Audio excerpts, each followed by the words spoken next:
কিন্তু শ্রীকৃষ্ণের থেকে মহাবদান্য তুমি, যে গৌর অবতীর্ণ হয়ে আসছো তুমি, তুমি মহাবদান্য, মহাকরুণায়, মহাপ্রেমে পূর্ণ। তাই ব্রজলীলাতে আমি অপরাধ করলেও তোমার গৌর লীলাতে কৃপা করে আমাকে নিচু কোলে যে কোনোভাবে আমাকে একটু তোমার লীলা স্মরণের, লীলা দর্শনের, তোমার লীলা সাক্ষী করে আমাকে একটু ভারত ভূখণ্ডে জন্ম দাও। ব্রহ্মা প্রার্থনা করছেন, সেই ব্রহ্মা হয়ে এলেন গৌর লীলাতে নামাচার্য হরিদাস ঠাকুর হয়ে। মহাপ্রভুর অবতীর্ণতে কে কে আসছেন জগতে? দেবশিবা নারদ বললেন, প্রভু তোমার সংকীর্তন প্রেম ও বিতরণ লীলায় আমি তোমার সাথে যাব, কৃপা করো, চরণে নাও এইটুকু আকতি প্রণতি, তোমার লীলাইতে যেন আমি যেতে পারি। এই নারদ হয়ে এলেন শিবাস ঠাকুর হয়ে। কে আসছেন না বলুন তো? আজ গৌর লীলাতে, গৌর আবির্ভাবে আপনারা যারা এসেছেন, প্রতিকূল হলেও আজ তাকিয়ে দেখুন তারা সব আসছে, সকলে নেমে আসছেন। শুধু কি তাই? আপনারা জানেন স্বয়ং রাধারানী চিন্তা করলেন, জয় রাধে, জয় গৌর সুন্দর, জয় রাধে, জয় রাধে, জয় গৌর সুন্দর, জয় রাধে। তো রাধা ঠাকুরানী চিন্তা করলেন, আমি যাকে অন্তকৃষ্ণ বাহির গৌরাঙ্গ করে সেই গোবিন্দের গ আর রাধারানীর রা গৌর করে পাঠাচ্ছেন, রাধারানী চিন্তা করলেন আমার ভাবকান্তি প্রেম দশায় যখন গৌর ধুলাই লুটাবে, তার শ্রী কোমল তপ্ত কাঞ্চন অঙ্গে কাকর ফুটবে, আমি সহ্য করতে পারবো না। তাই রাধারানী আবেশিক্ত হয়ে গদাধরের মধ্যে এলেন। প্রভু যখন সংকীর্তন প্রেমে বিহ্বল হয়ে ধুলাই লোটাবে, গদাধর এসে কোল দিতেন মহাপ্রভুর। আর স্বয়ং রাধারানী গদাধরে আবেশে এসে মহাপ্রভুকে কোল দিচ্ছেন। আর দেবতাগণ হাত তুলেছেন, দেবগণ প্রার্থনা করে বলছেন, প্রভু তুমি যদি করুণায় অবতীর্ণ হও, তুমি যদি প্রেম অবতারে যাও, তবে দেবগণ আমরা তোমার চরণে এই আকুতি প্রণতি জানাচ্ছি, ভারতবর্ষের মাটিতে আমাদের নিচু কুলে যে কোনো জায়গায় জন্ম দাও, যাতে তোমার গৌর লীলায় সংকীর্তন প্রেমানন্দে আমরা স্পর্শ করে ধন্য হতে পারি। দেবগণ প্রার্থনা করছেন। তো দেবগণ ভারতবর্ষের, ভারত ভূখণ্ডে নিচ শ্রেণী নিচ কুলে জন্মাতে চাচ্ছেন, যাতে গৌর লীলায় আর এই কারণ্য লীলায়, প্রেম লীলায় তারা বঞ্চিত হয় না হয়। আজ ব্রহ্মা আসছেন, বিষ্ণু আসছেন, শিব আসছেন, আজ নারদ আসছেন, দেবকুল নেমে আসছেন। এই জন্য বললেন সুরেশনং দুর্গং, আজ দেবগণেরও নিরাপদ অভয় স্থল হলো গৌর চরণ। সেই মহাপ্রভুকে আমরা কতটুকু অনুভূতি করতে পারলাম? সুরেশনং দুর্গং, আর কি বলছেন? গতিরতি শয়ন উপনিষেদনং। ধ্যান দেওয়ার মতো যদিও অবস্থা নাই, তবু ধ্যান দিয়ে শুনুন। বেদ বেদান্ত শ্রুতিশাস্ত্র সমস্ত শাস্ত্রের আর প্রতিপাদ্য বিষয় হলেন এই শ্রীকৃষ্ণ চৈতন্য মহাপ্রভু। দেখুন, বেদ ভগবান মহাপ্রভুর আবির্ভাবকে আর শ্রুতি স্মৃতি প্রমাণে নেই যে গৌর সুন্দর পূর্ণ অবতারী। বেদে একথা সূক্ষ্মভাবে, বেদের শ্রুতি স্মৃতি উপনিষদে বলা আছে সূক্ষ্মভাবে। এই জন্য অনেকেই প্রশ্ন তোলেন, তোমাদের শ্রীকৃষ্ণ চৈতন্য যে অবতার, এর তো উল্লেখ নাই। 24 অবতারে বা অবতার ক্রমে তো উল্লেখ নাই, তোমরা কি করে বলছো যে শ্রীকৃষ্ণ চৈতন্য স্বয়ং অখণ্ড পরতত্ত্ব ভগবান? বলেন বেদ শ্রুতি স্মৃতি পুরাণ উপনিষদের, আর সেখানে বলেছে রসবৈষা। কেই রসবৈষা? লব্ধা নন্দী ভবতি। এই রসিক শেখর রসিকেন্দ্র মৌলি বেদের এই শ্রুতির তাৎপর্য মহাপ্রভুই। পরে সেটা গোস্বামীরা জানিয়েছেন, বেদাদি শ্রুতি শাস্ত্রের উপনিষদের প্রতিপাদ্য বিষয় হলো শ্রীকৃষ্ণ চৈতন্য। শুধু কি তাই? মুনিনাং সর্বস্বং, সমস্ত মুনিগণের, আমার কাছে দেন, সমস্ত মুনিগণের, মননশীল মুনিগণের একমাত্র মননশীলতায় আছেন মহাপ্রভু। মুনিনাং সর্বেশ্বং, মুনি কারা? যারা মনন ক্রিয়ার দ্বারা, ধ্যানের দ্বারা সেই পরম ব্রহ্মকে আর হৃদয়ে অনুভূতি করেন, অনুভব করেন। তো সেই মননশীল মুনিগণেরও সর্বস্ব ধন হলো আমার গৌর। মুনিগণেরও সর্বস্ব ধন আমার গৌর। দেখুন, রামলীলায় রাঘবেন্দ্র রাজীব লোচন মা সীতাকে নিয়ে দণ্ডকারণে জানকী বল্লভ রাঘবেন্দ্র রামচন্দ্র আর জগতলক্ষ্মী সীতামা বসে আছে। সেখানের সেই ঋষি মুনিরা আর এই ভগবত ভগবতীকে দর্শন করে আর তাদের চিত্তে এতদিনের ধ্যানময় স্বচ্ছ হৃদয়ে আর অনুভূতির হৃদয়ে তারা চরণে পড়ে বললেন, আমরা যুগল ভজন করতে চাই। রাঘবেন্দ্র রামচন্দ্র বললেন, এই লীলাতে তা সম্ভব নয়। আসছে ব্রজলীলাতে বহু বল্লভ হয়ে যখন যাব, তোমরা ব্রজে জন্মগ্রহণ করে এই যুগল লীলাকে আস্বাদন করবে। কিন্তু ব্রজবাসী বৃন্দাবনের সকলের এই প্রেম উপলব্ধি হয়নি। তার পরিশিষ্ট মহা যুগল ভজন গৌর এসে ওই পরিকর নিয়ে পূর্ণ করলেন। এই জন্য মুনিগণেরও সর্বস্ব ধন শ্রী গৌরচরণ। প্রণত পটলীনাং মধুরিমা। আর যারা মধুর ভজন করেন, যারা মাধুর্য ভজন করেন, সেই মাধুর্য ভজনের একমাত্র মাধুর্য মূরতি হলেন রাধা কৃষ্ণ মিলিত তনু প্রেমাবতার শ্রী গৌরাঙ্গ। অর্থাৎ ব্রজবাসীরা যে প্রেম পেয়েছিল, গোপীগণের বাইরে, ব্রজবাসীর বাইরে যে প্রেম কেহ পান নাই, আমার গৌর অবতারে আপামর সকলকে সেই ব্রজপ্রেম রাধা প্রেম দিয়েছিলেন। এই জন্য যারা মাধুর্য উপাসক, তারা আমার গৌর চরণ আশ্রয় ছাড়া অন্যখানে মাধুর্য বসনার তাদের পরিপূরণ নাই। এই জন্য যুগল ভজন, রাধা মাধবের ভজন, এটি একমাত্র সম্ভব কেউ যদি গৌর চরণ আশ্রয় করে, কেউ যদি গৌর কৃপা করুণা কটাক্ষ পায়, তবেই তো সে যুগল ভজন পাবে। গৌর কৃপা ব্যতীত, গৌরাঙ্গ করুণা ব্যতীত কারো কোনোদিন যুগল ভজনের অতিমতি হতে পারে না। এই জন্য যদি গৌর না হইতো, যদি গৌর না হইতো আমরা যুগল পেতাম না। গোপী প্রেম আর বৃন্দাবনের সেই গোপী প্রেম, এটা কখনো আমাদের ভাগ্যে হতো না।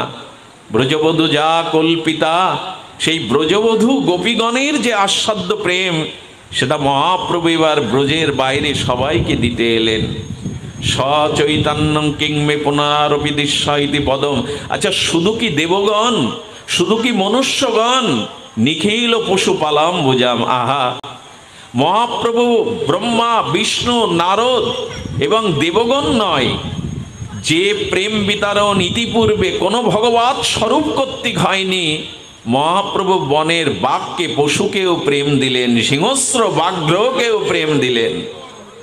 লক্ষ্য করবেন, ব্রজ বিপিনে শ্রী গোবিন্দ লতাপাতা বৃক্ষকে প্রেম দিয়েছিলেন, এটা ভাগবত বলছে। ওই বনের হিংস্র সাপাত সংকুল ব্যাঘ্রকে, সাপকে, বনের জীবজন্তুকে গৌর ছাড়া তো কেউ প্রেম দেয়নি। মনে পড়ে আপনাদের, ঝাড়িখঞ্জের পথে, ব্রজের পথে অনুরাগী হরিনাম মধুর কণ্ঠ নিতে নিতে প্রভু যাচ্ছেন, আর প্রভুর সেই হরিনামের বনপথে সে বাঘ সম্মুখে পড়েছে। হিংস্র ব্যাঘ্রের গায়ে মহাপ্রভুর পা লেগে গেছে।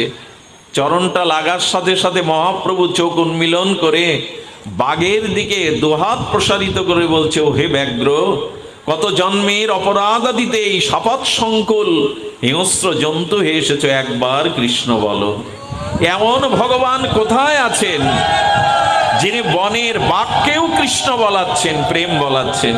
আহা, দাতা শিরোমণি।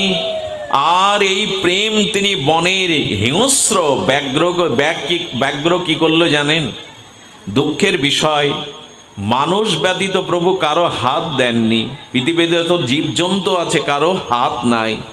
হাতটা আমাদের দিয়েছিলেন গৌর বলবার জন্য, প্রেমানন্দে হরি বলবার জন্য।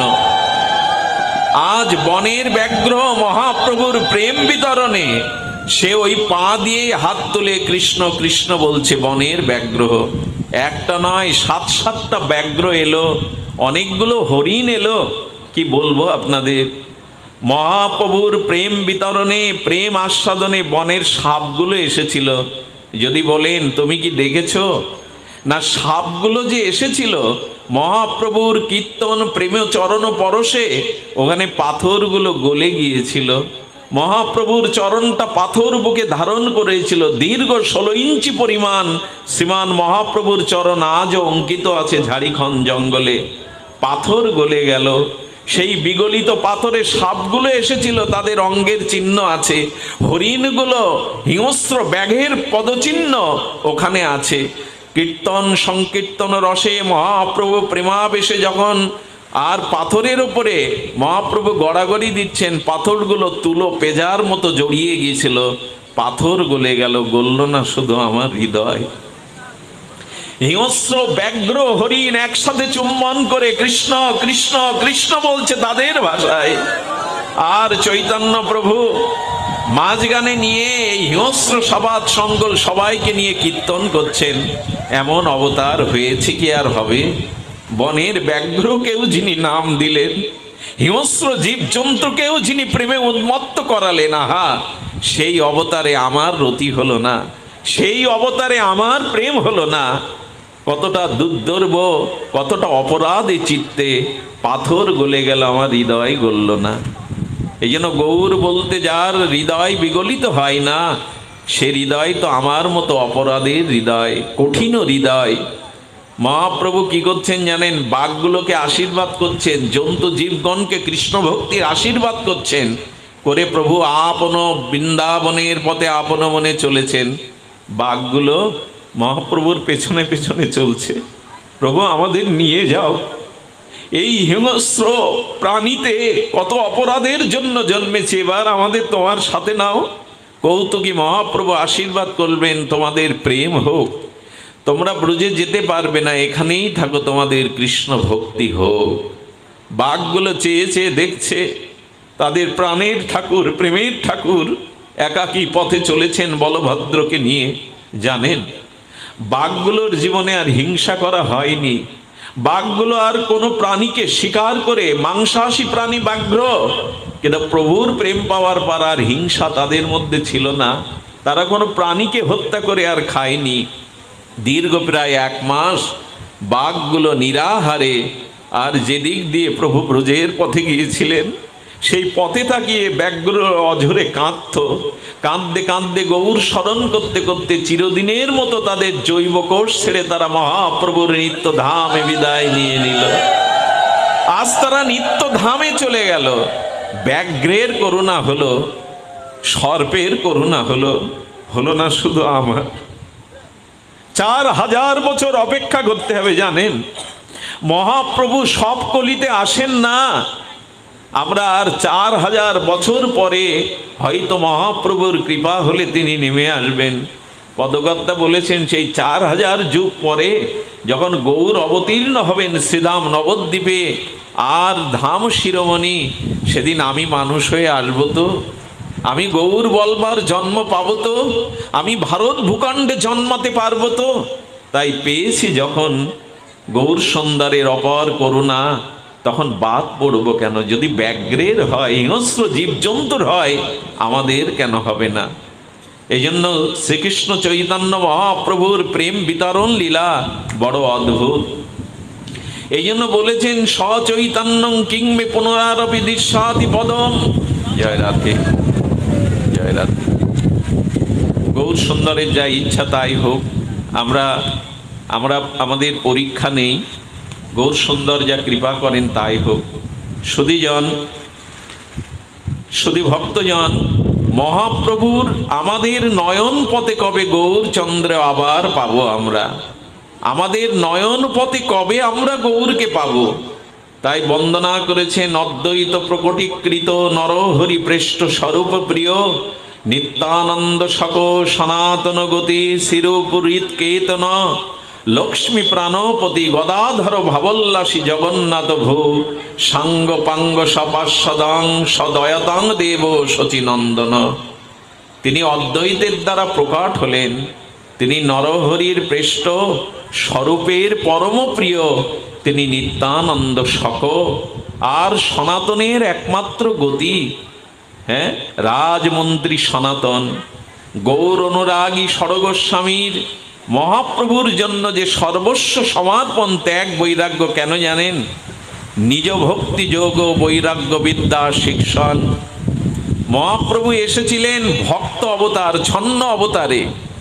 শুধু ভক্তজন, মহাপ্রভু ভক্ত অবতারে এলেন, ছন্ন কলৌ।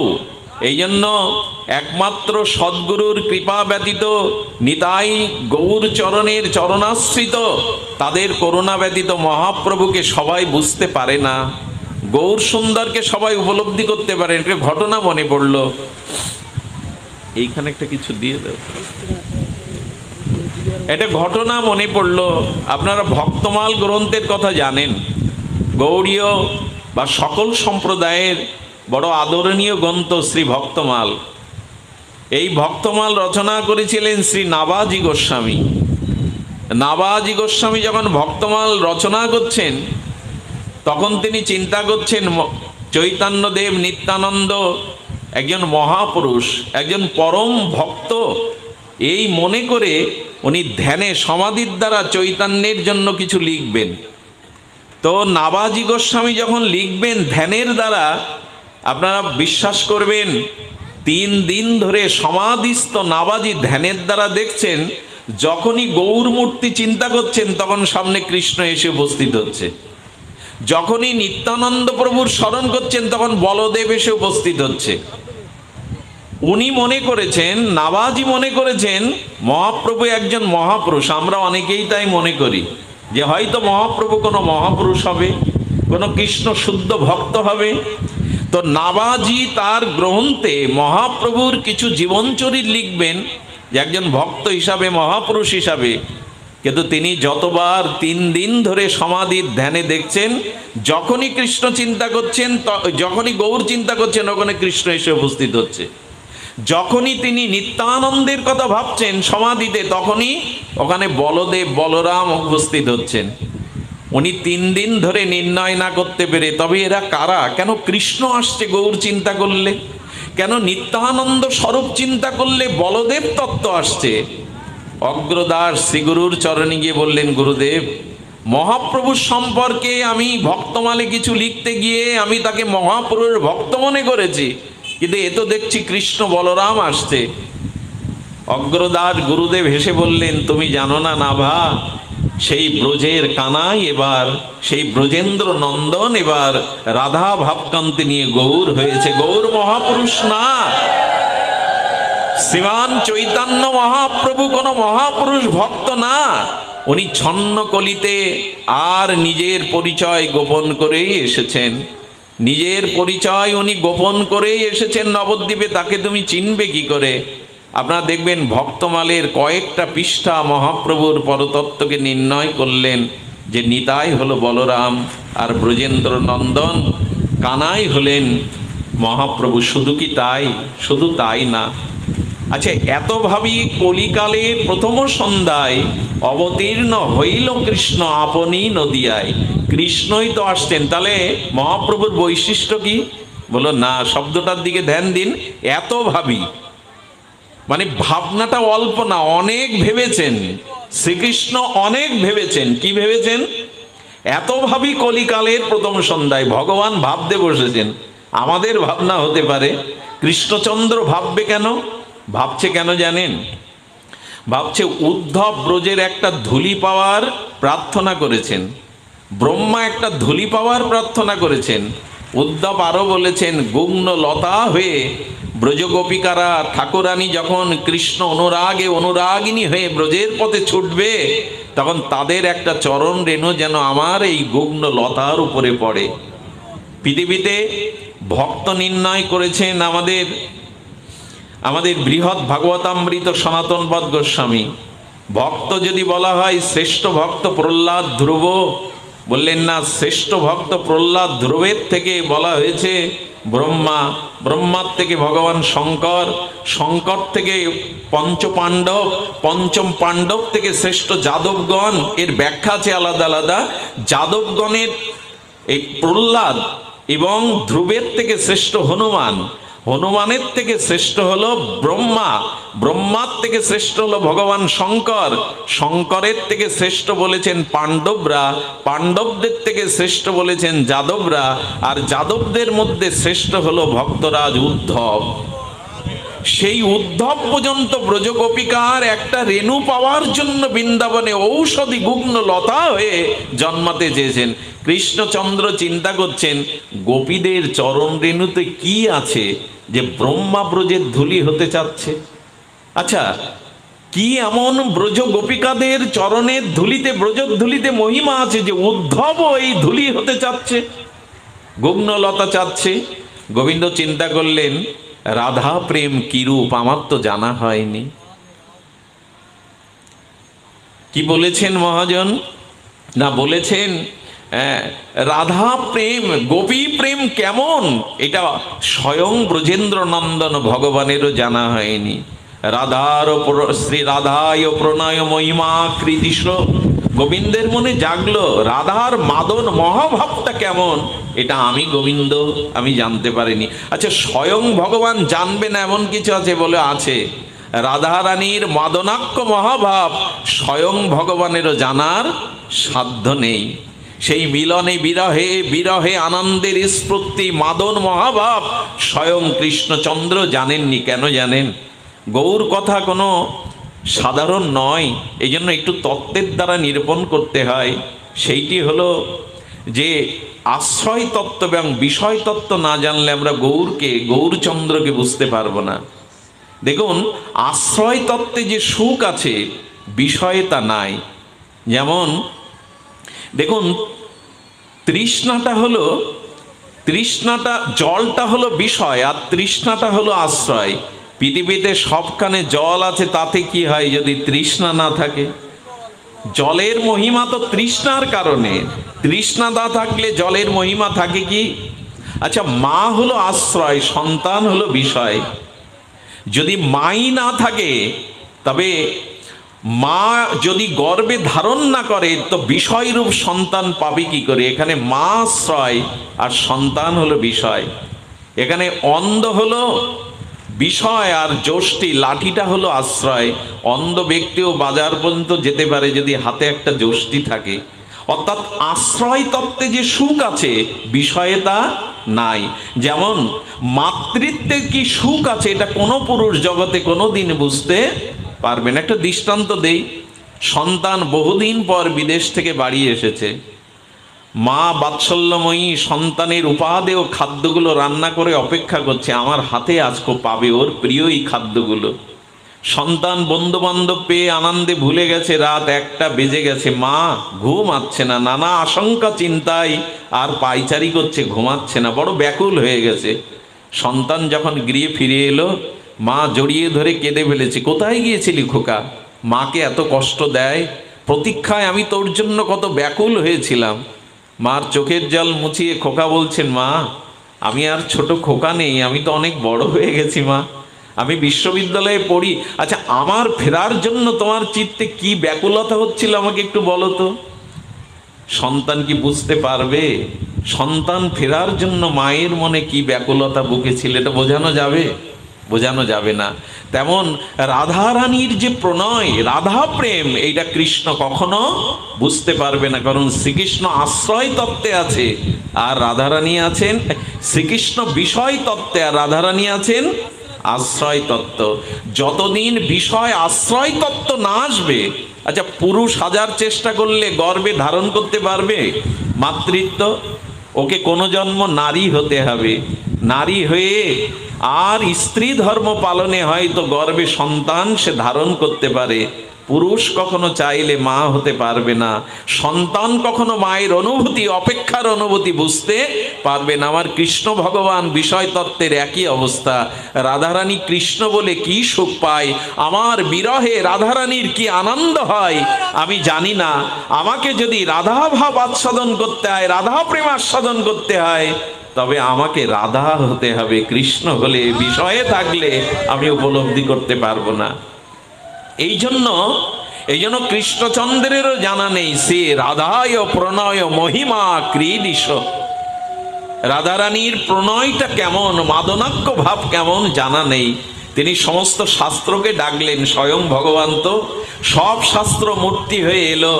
ভাগবত এলো, বেদ এলো, উপনিষদ এলো, পুরাণ এলো। গোবিন্দ জিজ্ঞাসা করছেন শাস্ত্রের কাছে, তো তোমরা বলো আমি আশ্রয় তত্ত্ব রাধারানীর মাদন ভাব কিভাবে লাভ করতে পারবো।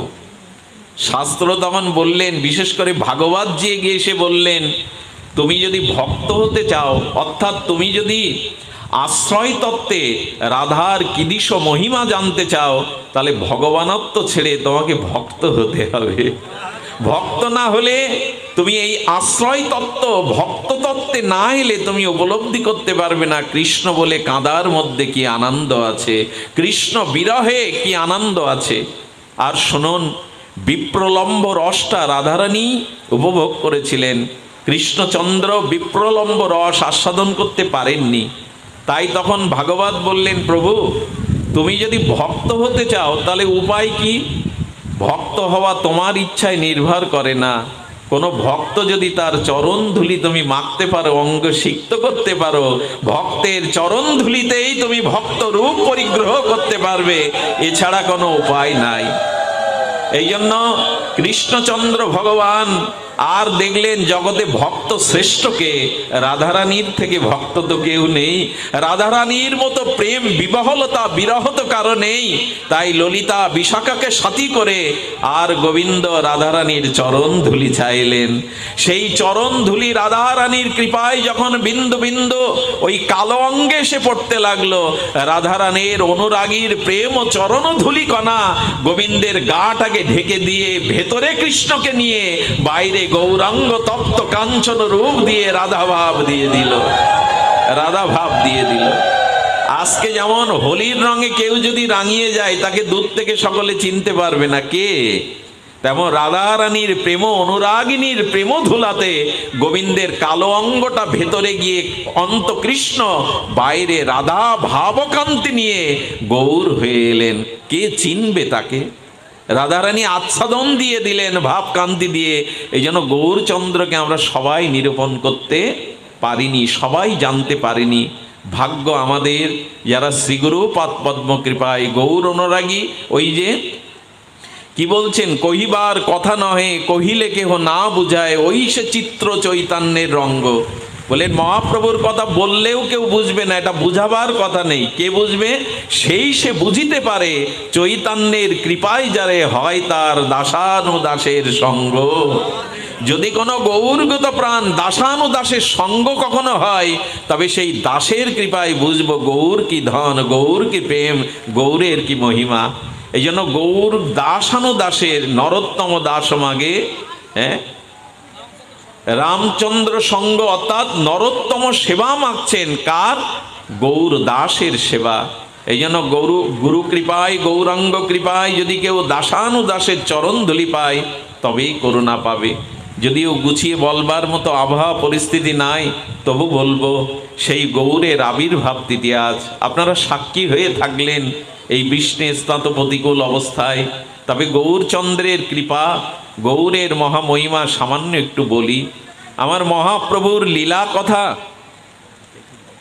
হ্যাঁ বাবা, আমার মহাপ্রভুর একটু লীলা কথা আমরা সাধারণ আস্বাদন করি। আগামী কালও আছে, যদি মহাপ্রভু কৃপা করে আমরা তার কথা আবারও শুনব।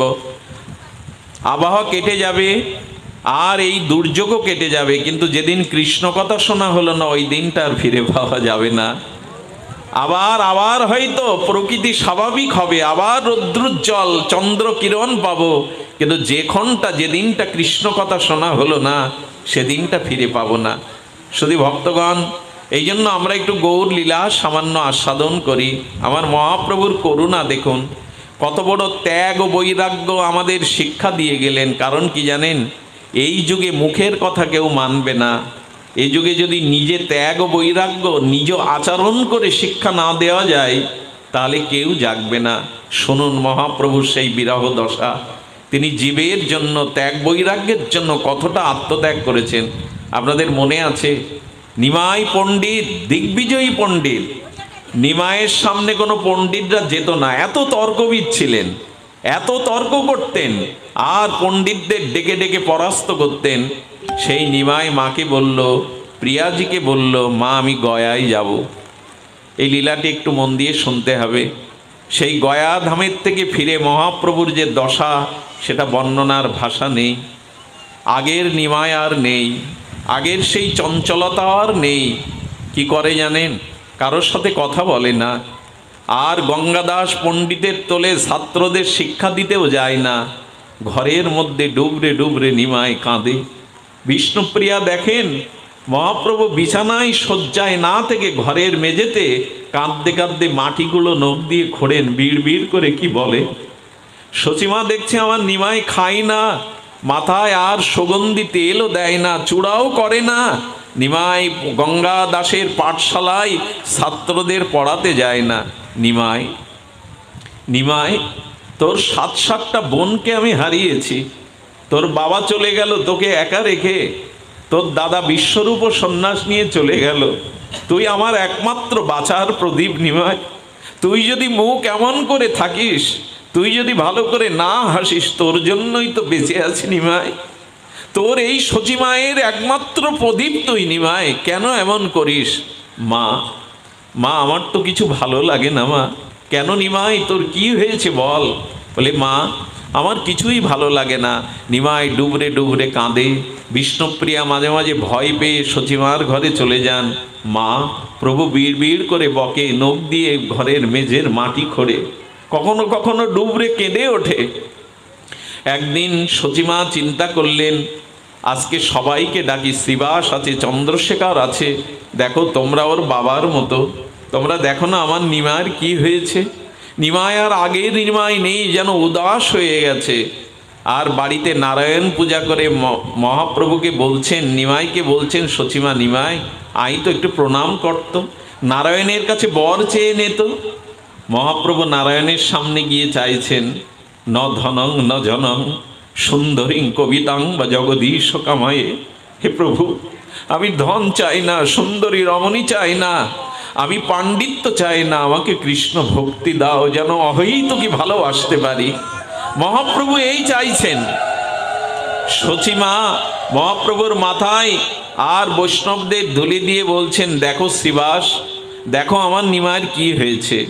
মহাপ্রভুর সামনে শ্রীবাস ঠাকুর দাঁড়িয়ে, শ্রীবাসের দিকে তাকিয়ে মহাপ্রভু প্রেমাশ্রু আর ছলছল চোখে শ্রীবাসকে বলছেন, শ্রীবাস তুমি বলো না, মা বলছে আমার নাকি বায়ুরোগ হয়েছে, আমি নাকি উন্মাদ হয়েছি, বলো না শ্রীবাস, সত্যিই কি আমি উন্মাদ হয়েছি, সত্যিই কি আমার বায়ুরোগ হয়েছে?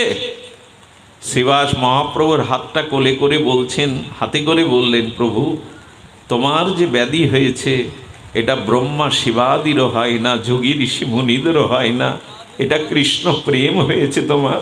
প্রভু তুমি যদি পারো ওর কিঞ্চিত কণা প্রেম আমায় দাও। শ্রীবাস কথা বলার সাথে সাথে মহাপ্রভু জড়িয়ে ধরে বললেন, শ্রীবাস তুমি যদি বলতে আমার বায়ুরোগ হয়েছে, আমি সুরধনী গঙ্গায় ডুবে মরতাম। শ্রীবাস তুমি আমাকে বাঁচালে, শ্রীবাস তুমি আমাকে বাঁচালে। তিনি মুকুন্দ আর প্রিয় ভক্তদের, গদাধর আছেন, সবাইকে একদিন ডেকেছেন মহাপ্রভু। মহাপ্রভু ওদের মধ্যে বসে শুধু কাঁদছেন আর কাঁদছেন।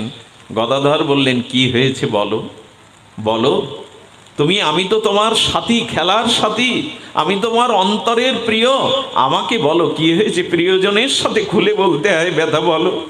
গদাধর, আমি গয়া থেকে আসার পথে কানাইয়ের নাটশালাকে সেই কিশোর মূর্তি মুরলীধারী শ্যামসুন্দর বালককে দেখেছিলাম, তাকে দেখে যখন জড়িয়ে ধরতে গেলাম, সেই যে সে কোথায় লোকালো, আর তাকে দেখতে পাচ্ছি না।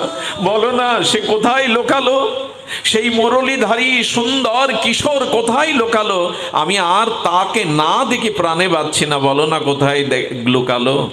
প্রভু কৃষ্ণ পাওয়ার বিরহ দেখাচ্ছেন, প্রভু কৃষ্ণের ব্যাকুলতা দেখাচ্ছেন। একজন ভক্তকে ভগবানকে পাওয়ার জন্য কতটা ব্যাকুল হতে হয়, অনুরাগ আসতে হয়। গদাধর প্রভুর হাতটা হাতে নিয়ে বলছেন, প্রভু তুমি সেই কিশোর শ্যামল মূর্তিকে খুঁজছো? সে তো তোমার হৃদয়ে প্রবেশ করেছে, তোমার হৃদয়ে আছে, আর কোথাও যায়নি। গদাধর আমার হৃদয়ে আছে। প্রভু নখাগ্র দিয়ে বুক চিরতে লাগলেন, রক্ত ঝরাতে লাগলেন। আমার বুকে আছে, আমি দেখবো তাকে, না দেখলে যে আমি প্রাণে বাঁচবো না। বুক চিরছে মহাপ্রভু। গদাধর গিয়ে জড়িয়ে ধরেছে, সকলে জড়িয়ে ধরেছে। জড়িয়ে ধরে বললেন, প্রভু এমন ব্যাকুল হয়েও না। এই যে বৈরাগ্য, এই যে ভগবানের প্রতি অনুরাগ, এটি মহাপ্রভু ভক্ত অবতার হয়ে আমাদের শেখাচ্ছেন কৃষ্ণ পাওয়ার উপায়। হেসে খেলে ভোগ বিলাসে তো কৃষ্ণ পাওয়া যাবে না। শত বৎসর গভীরা কেঁদেছিল কৃষ্ণ বিরাহে। রাধারানী ভোর হলেই সেই বর্জ বিপিনে আর ললিতাকে বলছো, ললিতা আমার শ্যাম কোথায়, শ্যাম কোথায়, বলতে বলতেই রাধারানী ধুলায় পড়ে যেতেন। কখনো মাধবী লতাকে, কখনো তমাল বৃক্ষকে জড়িয়ে ধরে রাধারানী বললেন, আমার শ্যাম আসবে না, আমার শ্যাম। মাথুর বিরহের এই বিরহ, ওই যে রাধারানীর চোখের জল, ওই জল নিয়েই তো মহাপ্রভু এসেছিলেন। এই জন্য সারাটা জীবন তিনি কৃষ্ণ বিরহে কেঁদেছেন, মাথুর বিরহে কেঁদেছেন। রাধারানী মাঝে মাঝে আঙুলের মধ্যে, এই চন্দ্র চিহ্নের মধ্যে কৃষ্ণকে দেখতে পেয়ে বলতো, ললিতা কৃষ্ণ ফিরে এসেছে ব্রজে, এই দেখ আমার নখচন্দ্রের মধ্যে কৃষ্ণচন্দ্র উদয় হয়েছে বলে নখটা বুকে চেপে ধরে কাঁদতে। ললিতা বললেন, আর কত কাঁদবি? কাঁদতে কাঁদতে দশম দশায় তোর যদি প্রাণ চলে যায় রাধে। বলে, প্রাণ চলে গেলেও আমি ব্রজে তমালে আমাকে বেঁধে রাখিস, যাতে কৃষ্ণ এসে প্রাণনাথ এসে দেখে আমি এখনো তার প্রতীক্ষায় আছি। ওই যে রাধারানীর বিরহের চোখের জল, ওই জল নিয়েই তো প্রভু এসেছিলেন। সারাটা জীবন কেঁদেছেন প্রভু। কারণ কি জানেন? নিজে না কাঁদলে অন্যকে কাঁদানো যায় না, নিজে না মজলে অন্যকে মজানো যায় না। কলির জীব আমরা, কাম অন্ধ, আমরা স্বার্থ অন্ধ। আমাদের চিত্তে আছে পাপ, মলিনতা, দুর্বাসনা। কৃষ্ণ বলে আমরা কাঁদতে পারি না। আমরা বিষয়ের জন্য কাঁদি, ঘটি বাটির জন্য কাঁদি, রোগ শোকের জন্য কাঁদি। কিন্তু মহাপ্রভু এসে দেখালেন, কৃষ্ণ বলে কাঁদো। কাঁদতে হয় যদি কৃষ্ণ বলে কাঁদো। এই বিরহের কান্না প্রভুর থামেনি। চারিদিকে ভক্তদের মহাপ্রভু বললেন, আমি সন্ন্যাস নেওয়ার সিদ্ধান্ত নিয়েছি। বজ্রপাত পড়ল সচিমায়ের মাথায়। সচিমায়ের মাথায় যেন বজ্রপাত পড়ল। দেখুন কি ত্যাগ স্বীকার করেছেন। আর সচিমা যখন বজ্রপাতের মতো সংবাদ এলো, বিষ্ণুপ্রিয়াকে ঘরে গিয়ে সচিমা বললেন, আমার গৌরের কি ভাব দেখছি প্রিয়া, বধূ তুমি বোঝাও।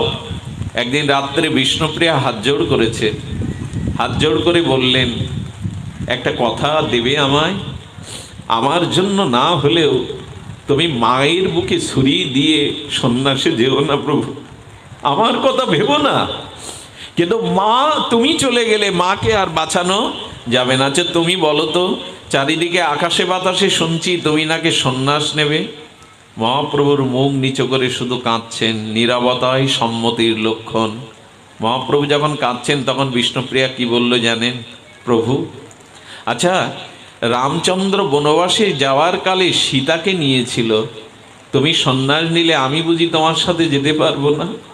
প্রভু, আমাকে সাথে নিলে তোমার সন্ন্যাস কি লঙ্ঘন হবে? প্রভু, দ্রৌপদী পঞ্চপাণ্ডবদের সাথে বনেও গিয়েছিল, ভিক্ষা করে খেয়েছিল, আমাকে সাথে নেবে না? তখন বলেছিলেন বিষ্ণুপ্রিয়াকে, প্রিয়া সত্য ত্রেতা দাপার মতো কলির জীব নয়। এখানে স্ত্রীকে সাথে নিয়ে আমি সন্ন্যাস নিলে কেউ আমার ত্যাগ বৈরাগ্য মানবে না। তাই প্রিয়া, তোমাকে বড় ভার নিতে হবে জানো। যদি মা মারা যায় তবে পিতা সন্তানকে মানুষ করতে পারে না, কিন্তু যদি পিতা মারা যায় মা ভিক্ষা করেও সন্তানগুলিকে প্রতিপালন করে। আজ থেকে তুমি বৈষ্ণবদের মা, বৈষ্ণবদের জননী। তুমি ঘরে বসে বসে ত্যাগ বৈরাগ্যের দ্বারা কাঁদো, না হলে বৈষ্ণব কুল রক্ষা হবে না, নবদ্বীপবাসী রক্ষা হবে না। প্রিয়া, তোমাকে আমি এই ত্যাগ বৈরাগ্য দিয়ে গেলাম। আমার একার কান্নাই যদি জীবে হৃদয় দ্রবীভূত না হয়, তুমিও কাঁদো, সচিমাকে কাঁদাই।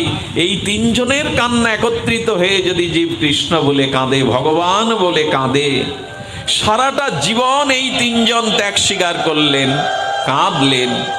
মহাপ্রভু কাঁদালেন সচিমাকে। একদিন সচিমা নিমাইকে বলছেন, নিমাই সত্য করে বল, আমার জীবন প্রদীপ নিবিয়ে তুই সন্ন্যাস নিবি কিনা? মহাপ্রভু বললেন, মা আমি যতবার জন্মাবো আমি তোমার গর্ভেই আসবো মা, তুমি ভেবো না। তবে শোনো, তুমি আমার রূপ দেখো, আমি যখন বামন হয়েছিলাম তুমি অদিতি হয়েছিলে মা, তুমি যখন দেবাহুতি হয়েছিলে আমি ভগবান কপিল হয়েছিলাম, তুমি যখন কৌশল্যা হয়েছিলে আমি তখন রাম হয়েছিলাম, তুমি সেই দাপরের আর যশোদা, আর এই কলিতে তুমি আমার সচিমা, তুমি আমার স্বরূপ দর্শন করো। মহাপ্রভু যখন দেখালেন সেই ভগবৎ স্বরূপ, তখন সচিমা চিনলেন। আমি আমার পেটের সন্তান মনে করেছিলাম নিমাই, নিমাই তো শুধু আমার সন্তান নয়, নিমাই পরম ব্রহ্ম, নিমাই স্বয়ং ভগবান, নিমাই নিমাই তুই স্বয়ং ভগবান। তখনই নিমাই মাকে বলেছিল, মা সংসারের আরতি করো না, পুত্রকন্যার আরতি করো না, আরতি করো কৃষ্ণের মা।